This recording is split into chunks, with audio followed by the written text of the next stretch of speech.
Hey everyone, this is a can of carnation, I think it's evaporated milk, in case it shows up in the video because I didn't get this there right. But I thought it was cool to have those glasses here, very fitting for National Women's Day Month, Part 4. Another pair of Dollar Tree glasses. One I think is weaker and one is stronger. I don't know, I think I have 125 and 150.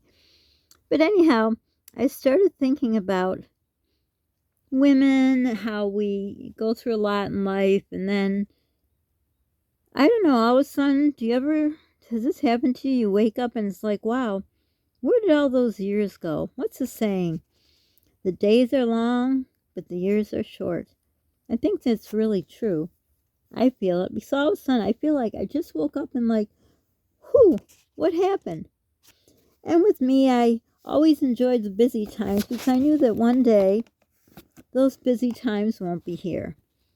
I mean, I'm still busy, but not busy like you are when you have a bunch of little kids.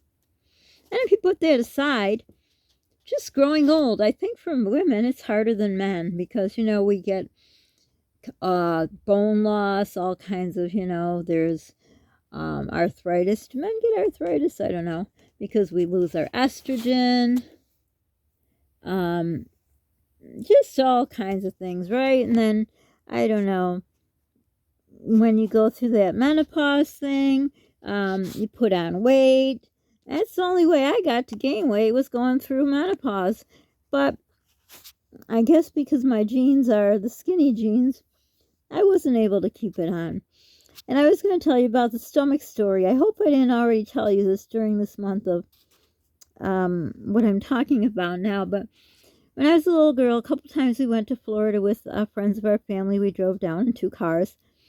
And we would go down to this public pool, and you could either go to public pool or then over on the, where the sand is. I don't know what kind of body of water. I think it was the ocean.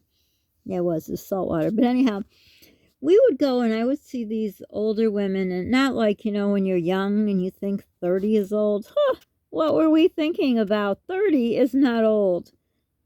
But anyhow, I would see these women who seemed, older, like kids were calling them grandma. And I don't know if I didn't know about the birds and the bees or what, but they would, some of them looked really good, but they had this pregnancy belly. And as a little 7-year-old kid or 8-year-old, whatever I was, I'm like, how come all these old women are pregnant? Yes, that's what my little head was thinking.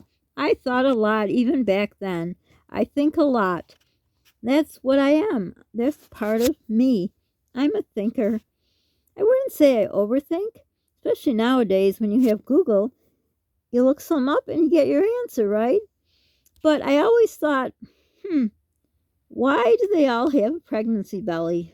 And then as the years went by, then, I learned that, I guess this is how it goes when you get older. You might have the best body in the world. I really don't think there's too many people, and I was not saying I have the best body by any means. I don't like to be thin, but just some people are thin, some people aren't. But if someone has like a, they work out or whatever, or they're rich or bougie or whatever, and the rest of their body is good and they have this belly, it's just like something we have in common, right? And then it kind of sticks out more, because if you're more of kind of your whole body kind of matches, it doesn't look that big. But anyhow, so, I learned about this menopause thing and whatever, and I started thinking, my gosh, you mean it's at the golden years, as they call them, I'm going to have a pregnancy belly, and just all the things that go with it, and I don't know, in my case, I don't have hair under my arms, I don't have hair on my legs anymore. I'm not complaining. My eyebrows, I don't know, because I started out as a blonde. Well, very light hair. I don't know how many years I had it for. But my eyebrows are very light. And it doesn't seem like I'm getting more. Like I see these young girls, in their early 20s doing all this stuff to their eyebrows and the eyelashes. I don't think I could ever put false eyelashes on. Just the thought of putting something by my eyeball, when I know years ago they had this, maybe they still have it, you kind of put this thing on your eyelashes and you squish it so it kind of makes them more curlier. I don't know. But I remember when I was going to nursing school and we had to look at eyeballs in a jar of formaldehyde. And then luckily we had lab partners, beside a really good lab partner, and he would always do all the gross stuff that I just couldn't deal with. And eyeballs is one of my thing I can't deal with. So we had to take it apart, puncture it, and I believe all kinds of juice is the wrong word, liquid came out of it. But I could never, and I'm thinking, all the gunk they use, I assume you use glue, to put on eyelashes. If they're already doing it 20 and putting on all the gobs of makeup, what are they going to look like when they're 30? Maybe the old saying that we used to say, oh God, 30 is old, may be coming around, right? I know when I was young, I didn't wear makeup. My mom didn't wear makeup. She just had some lipstick, maybe a little blush, usually just pinch her cheeks. But you know, we gotta grow old, which is a good thing. Believe me, you don't want the alternative, right? So but you know, things change and it may be hard to accept, and you know, going through the change. And I always tell anyone who's young, enjoy your monthly friend or enemy, whatever you call it, because you know what? You're much better off than when you don't have it, because then you get all kinds of problems, you know. And I don't know, like I said, in hindsight, 2020, should have enjoyed those days, right? And I know a lot of women I know who have, you know, the arthritis, or you know, just aches and pains and just everything. You know, it doesn't quite seem fair. We grow a life, and nothing against anyone who can't have children or didn't have children, but I'm talking, you know, from my point of view. And I appreciate if you guys comment from your point of view, but you know, so I'm just referring to the life I lived. So, you know, we grow a baby, we give life to a baby, a human being, you know, we go through all that, the stuff before, during, after, you know, giving our whole lives, if you're a stay-at-home mom, to your children and all, and maybe giving up something you want to do or whatever, you know, or working and being a mom, working out of the house where you get paid, or being a stay-at-home mom where you don't get paid, you get paid in hugs and kisses. But whatever it is, you know, and I'm not saying I'm complaining, but, you know, we go through a lot as women, because, you know, I don't think there will ever be a pregnant man. Well, I don't know, I seen articles years and years ago, but were they true? Probably not. But anyhow, I don't think a man could ever give birth or be pregnant. Just, you know, guy gets a cold and it's the end of the world, right? And it's not just a saying. But anyhow, so we go through a lot. Our bodies go through all kinds of changes and all. And you would think at some point we get a break. Now, I've heard some other women say, oh, I just breezed through menopause. Didn't even know I was going through it. It's like, oh, must be nice. And I remember, again, I think a ultrasound once or something. And there was a woman who was, in her 70s. I don't know how old, 72, 74, maybe 76. And this is when, before I went through menopause, and I was just asking her questions. And she says, oh, honey, I still have hot flashes.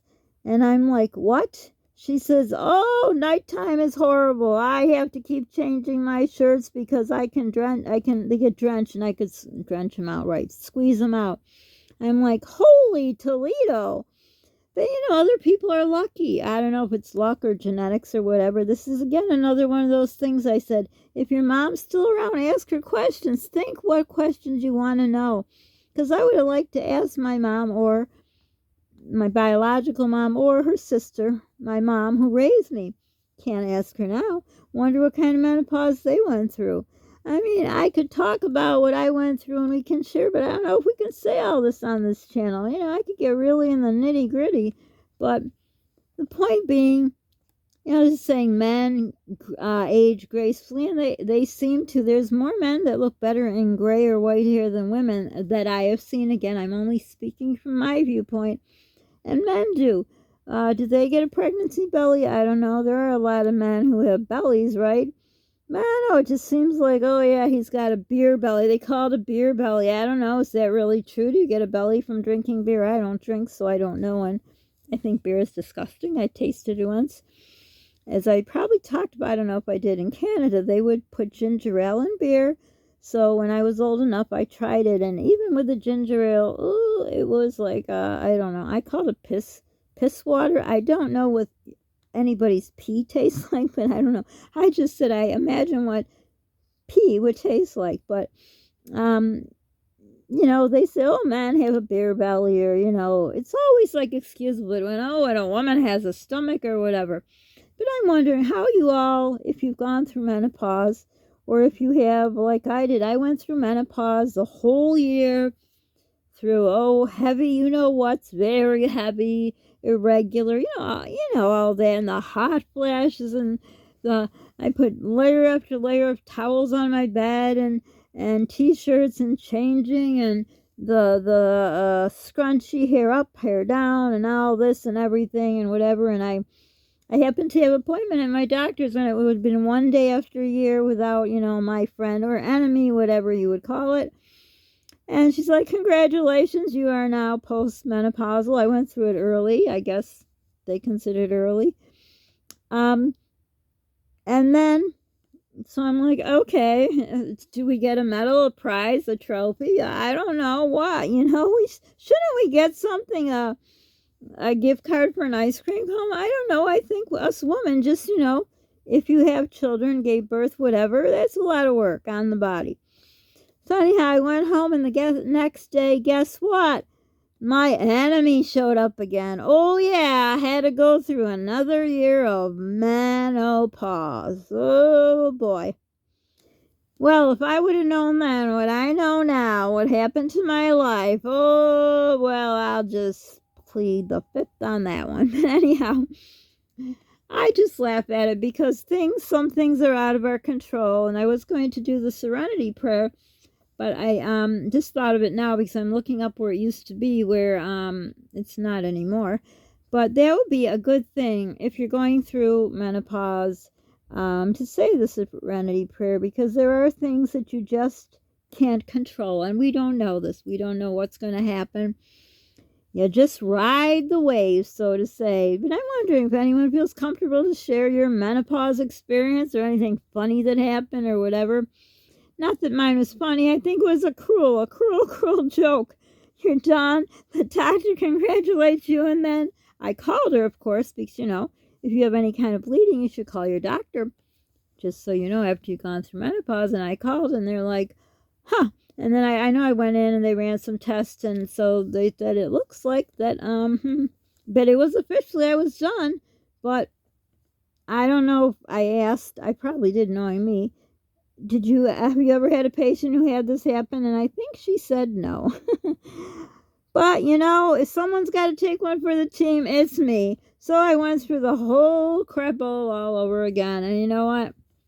I'd rather not be postmenopausal. I'd rather still have my, I didn't call it a friend or enemy, just, what you had to deal with. You had to go through it, and that's life. And because of what we went through every month, we were able to grow life and give life.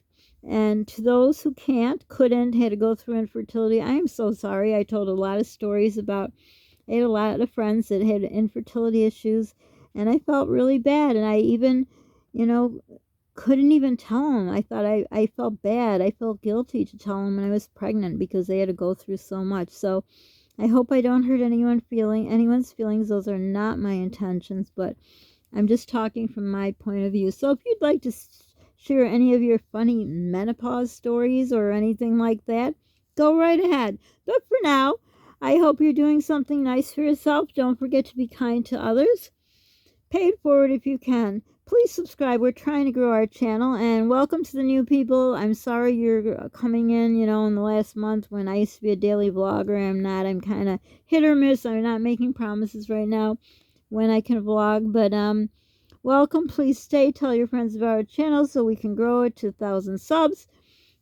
Hit the like button. It helps the algorithm, which pushes my videos out there for people to see. The more people they see, maybe they'll subscribe. Thanks for the original people that are here and all the people who hung by my channel for all these years. I really appreciate it. Well, that's about it. So I don't want to make it too long, but I just thought I'd share this little thing. If you want to share, you don't want to share, you just want to listen to me talk. But for now, thanks for listening. I hope you have a great day and do something nice for yourself. So for now, hugs to all of you. Bye.